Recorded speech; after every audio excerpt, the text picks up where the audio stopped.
El Señor esté con ustedes.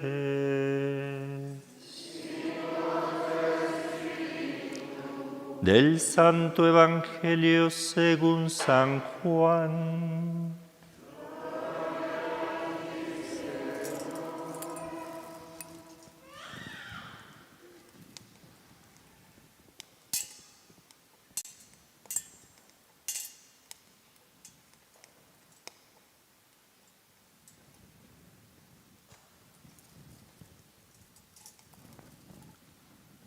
En aquel tiempo, cuando la gente vio que en aquella parte del lago no estaban Jesús ni sus discípulos, se embarcaron y fueron a Cafarnaúm para buscar a Jesús. Al encontrarlo en la otra orilla del lago, le preguntaron: «Maestro, ¿cuándo llegaste aquí?». Jesús les contestó: «Yo les aseguro que ustedes no me andan buscando por haber visto signos, sino por haber comido de aquellos panes hasta saciarse. No trabajen por ese alimento que se acaba, sino por el alimento que dura para la vida eterna y que les dará el Hijo del Hombre, porque a este el Padre Dios lo ha marcado con su sello». Ellos le dijeron: «¿Qué debemos hacer para realizar las obras de Dios?». Respondió Jesús: «La obra de Dios consiste en que crean en aquel a quien Él ha enviado». Entonces la gente le preguntó a Jesús: «¿Qué signo vas a realizar tú para que lo veamos y podamos creerte? ¿Cuáles son tus obras?». «Nuestros padres comieron el maná en el desierto, como está escrito, les dio a comer pan del cielo». Jesús les respondió: «Yo les aseguro, no fue Moisés quien les dio el pan del cielo, es mi Padre quien les da el verdadero pan del cielo, porque el pan de Dios es aquel que baja del cielo y da la vida al mundo». Entonces le dijeron: «Señor, danos siempre de ese pan». Jesús les contestó: «Yo soy el pan de vida. El que viene a mí no tendrá hambre y el que cree en mí nunca tendrá sed». Palabra del Señor.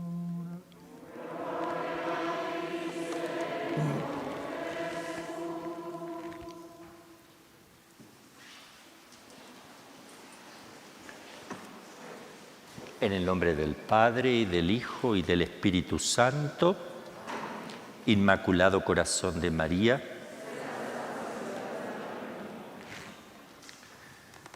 Son dos temas que al menos yo veo para poder tocar este domingo. Ayer a la tarde hemos visto el tema de la Eucaristía, cómo está presente ya en el Antiguo Testamento el maná, que venía milagrosamente del cielo y tenía un comportamiento milagroso, que estaba hablando del futuro pan de vida que estará hasta el fin de los tiempos. Pero hoy quiero hablar de la reacción. Este es el regalo que Dios nos da, pero yo quiero hablar ahora de qué le damos nosotros a Dios. Hay dos movimientos. Nosotros siempre murmuramos. La murmuración es un pecado gravísimo. Dice así el Éxodo, el libro del Éxodo. Toda la comunidad de los israelitas empezó a murmurar contra Moisés y Aarón en el desierto. ¿Qué es murmurar? Criticar, hablar mal, quejarse, crear la intriga. Eso, un desacuerdo del corazón, de la boca, del pensamiento, donde se rechaza la situación que uno vive, porque se rechaza en definitiva la voluntad de Dios, pero se la disfraza con que yo haría esto, que esto sería mejor y que aquello. La murmuración.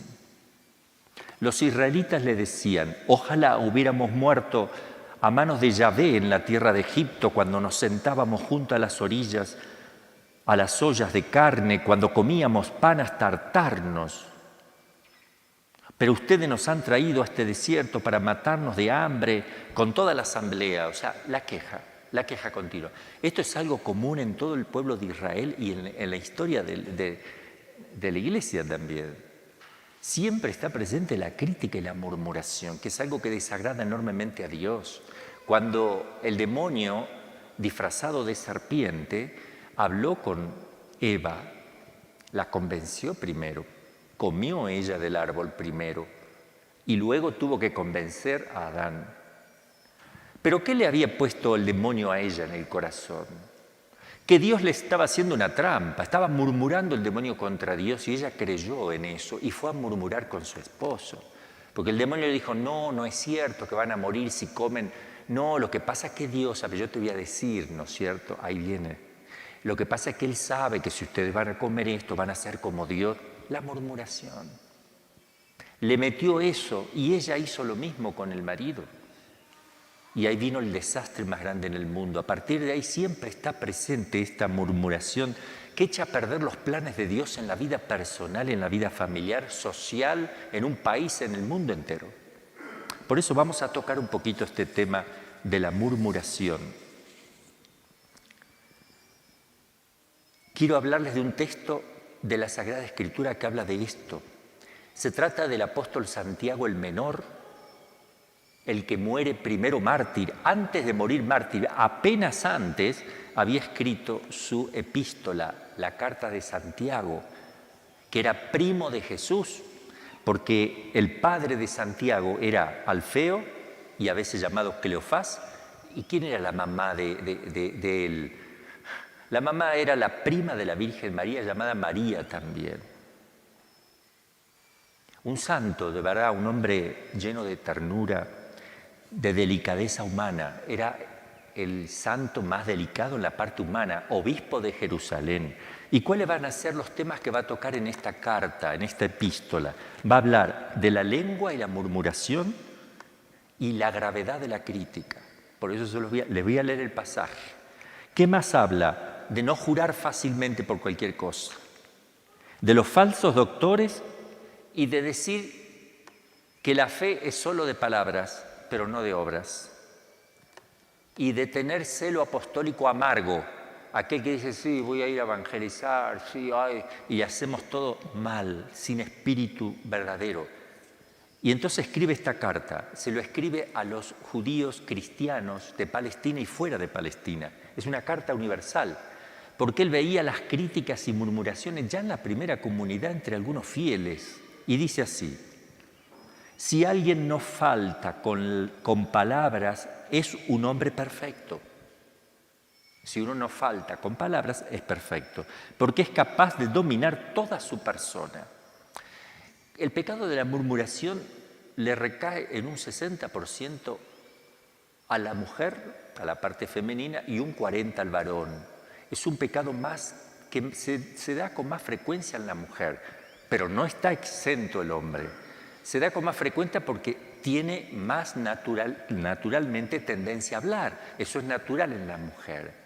Entonces, cuando no tiene nada que decir, por ahí aparecen esas cosas. El hombre tendrá sus defectos en su parte, ¿verdad? Que es la parte de la sensualidad, que le cuesta más la vida de pureza, en un 40% y 60%. Al hombre le cuesta un 60%, a la mujer un 40%, porque es más afectiva, y si es más afectiva tiene mayor equilibrio en eso, el hombre es un poquito menos afectivo, en fin, están para uno y para el otro lado. Pero acá toca la murmuración un poquito más. Y sigue diciendo Santiago, cuando ponemos un freno en la boca de los caballos para que nos obedezcan, dominamos todo el cuerpo del caballo. A través de un freno, toda la potencia y la fuerza de un caballo está dominada por un pequeño objeto aquí que le tira al caballo y le hace daño a los que andan a caballo, sabrán, ¿verdad? Domino todo el caballo con una pequeña cosita de fierro aquí. Lo mismo sucede con los barcos. Por grandes que sean, a pesar de la violencia de los vientos, mediante un pequeño timón, son dirigidos a donde quiere el piloto. ¡Wow! Pequeñas cositas. Y dice, de la misma manera, la lengua es un miembro pequeño, un músculo pequeño, y sin embargo puede jactarse de hacer grandes desastres. Miren cómo una pequeña llama basta para incendiar un gran bosque. También la lengua es un fuego, es un mundo de maldad puesto en nuestros miembros que contamina todo el cuerpo. El corazón, el alma, el cuerpo destruye a los demás, despedaza a cualquiera. Es una espada tremenda. Y dice, la lengua es un fuego, es un mundo de maldad puesto en nuestros miembros, que contamina todo el cuerpo y encendida por el mismo infierno, hace arder todo el ciclo de la vida humana. Tremendo el pecado de la lengua, que uno no le da importancia. Después me confieso. ¿Y el daño que hiciste? Has tirado 500 kilos de plumas al aire un día que había huracán. Las plumas, ve a recogerlas ahora si puedes. Ve a recogerlas. ¿No se recogen más? Pues el viento se las lleva quién sabe cuántos kilómetros. Y cuando llegas ahí ya se las llevó mucho más. Animales salvajes y pájaros, reptiles y peces de toda clase han sido y son dominados por el hombre. El hombre es capaz de dominar toda la creación, pero no domina su lengua. Por el contrario, nadie puede dominar la lengua, que es un flagelo siempre activo y lleno de veneno mortal. Esto es el Espíritu Santo que lo está diciendo. Esto es palabra de Dios. Con ella, con la lengua, bendecimos al Señor nuestro Padre y con ella maldecimos a los hombres que están hechos a imagen de Dios. Y es la realidad. De la misma boca sale la bendición y la maldición. ¿Acaso brota el agua dulce y la amarga de una misma fuente? No. ¿Acaso, hermanos, una higuera puede producir aceitunas o higos una vid? Tampoco el mar puede producir agua dulce. El que se tenga por sabio y prudente demuestre con su buena conducta que sus actos tienen la sencillez propia de la sabiduría. Pero si ustedes están dominados por la rivalidad, por la contienda, por la pelea y por el espíritu de discordia, no se vanagloríen ni falten a la verdad. ¿Por qué dice esto, que no falten a la verdad cuando hay pelea? Porque se miente. Cuando aparece el amor propio, la murmuración, la crítica engendra pelea, esa pelea hace que salga la soberbia y la soberbia hace que empiece a meter uno mentiras porque quiere ganar. Es todo un complejo de situaciones muy feas. Que no está Dios ahí, jamás estará ahí, porque Él es la palabra, es la verdad, es la palabra. Él no está en esa madeja de cosas totalmente satánicas y mundanas, no está Él ahí. Semejante sabiduría no desciende de lo alto, sino que es terrena, sensual y demoníaca. Terrena, sensual y demoníaca, los tres enemigos de la carne. Terrena, el mundo. Sensual, la carne, y demoníaco, el demonio. Porque donde hay rivalidad y discordia, hay también desorden y toda clase de maldad.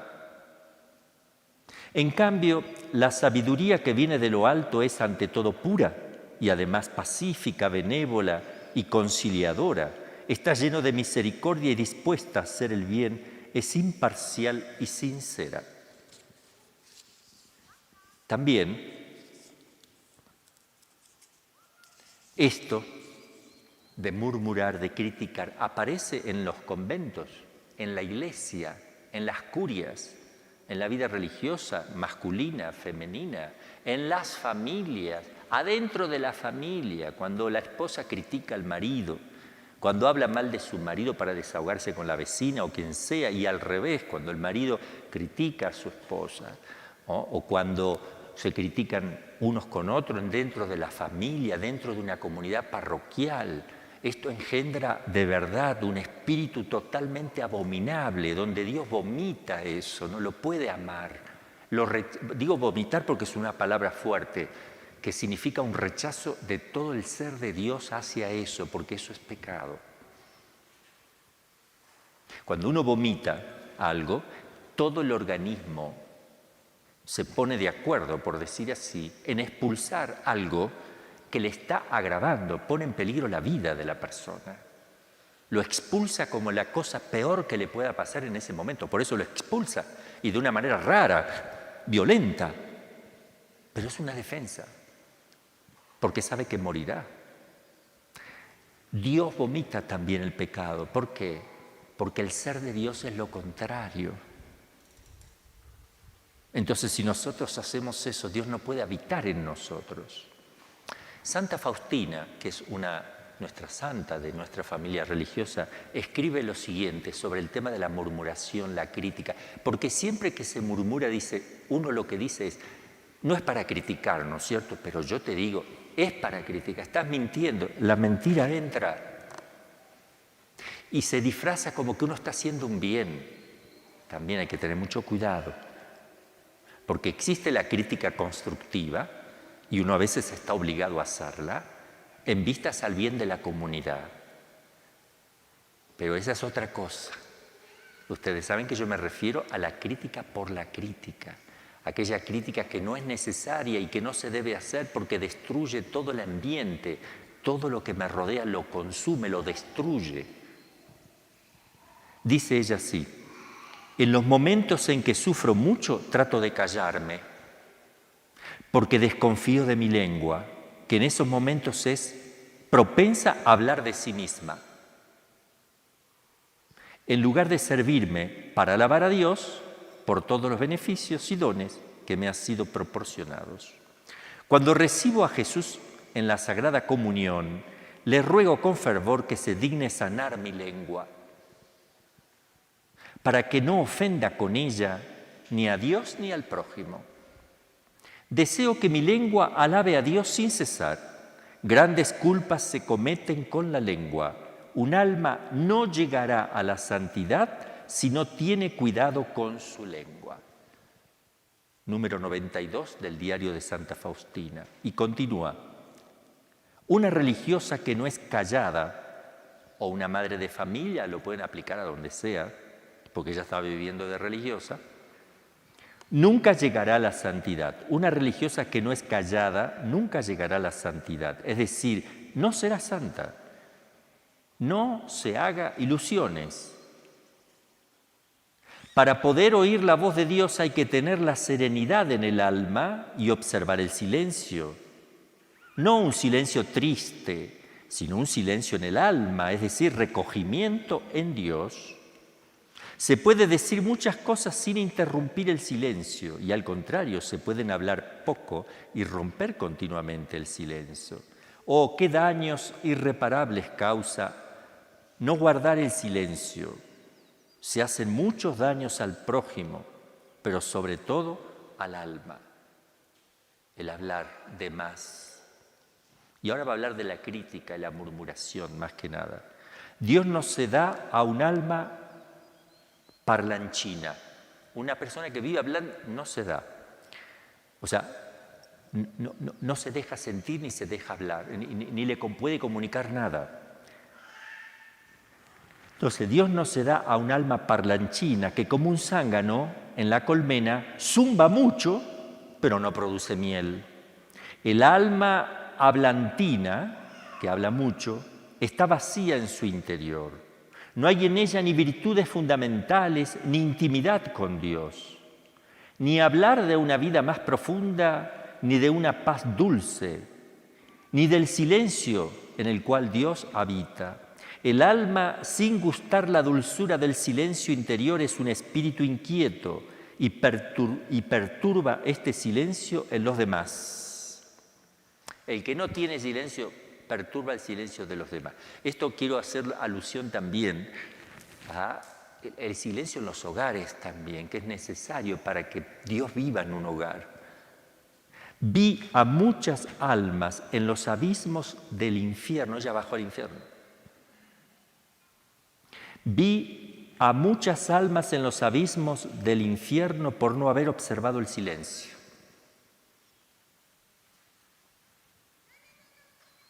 ¿Qué silencio? Ellas mismas me lo dijeron cuando les pregunté cuál había sido la causa de la condenación. Ellas me dijeron la falta de silencio. Eran almas consagradas. Almas consagradas. En realidad todos estamos consagrados por el bautismo también, pero acá se refiere a la religiosa. Oh Dios mío, qué dolor al pensar que podrían estar no solamente en el paraíso, sino hasta haber sido santas. Oh Jesús, misericordia, tiemblo al pensar que debo rendir cuenta de la lengua. En la lengua está la vida, pero también está la muerte.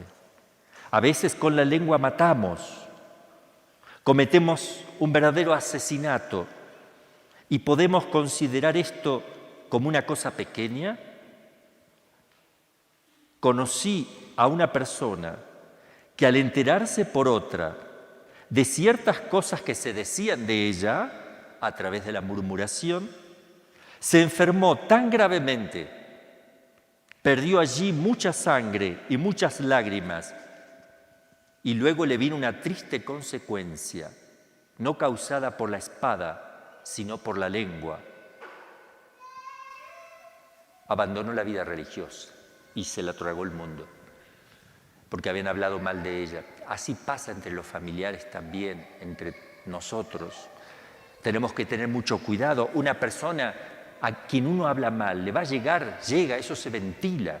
Y la persona que se entera que han hablado mal puede ser que se retire, abandone a Dios y se condene. Por eso tenemos que tener mucho cuidado con lo que decimos. Cada palabrita será juzgada. Entonces, ¿cómo puedo hacer, padre, si yo ya hablé tantas veces mal? ¿Qué puedo reparar? Yo tengo algunas cosas prácticas. Cuando tú dices algo que está mal al otro y te estás yendo y te llegas a tu casa, no sé qué, ay, no está bien lo que dices. Rápido, agarra el carro, rápido, el colectivo, un taxi, o vete corriendo. Lo que dije no está bien. Lo que dije es envidia, no está bien, no es así. No está bien lo que dije. Y aunque fuera así, pido perdón y te suplico que no hables, porque todo lo que tú vas a hablar va a caer sobre mí. Todo lo que se va a armar cae sobre mí. Pero háganlo, esa humillación hace que repare uno los pecados. Es justicia reparar eso. Si yo le robo algo a alguien y me voy a confesar, primero dáselo, después te confiesa, porque si no se lo das, no puedes confesarte. En justicia, primero tienes que realizar el acto de justicia, luego te confiesas y después el sacerdote te puede poner de penitencia, hace una obra buena con esa persona. Entonces, además, ahora voy a hacer un acto de caridad. Pero sí es importante, esa es una primera.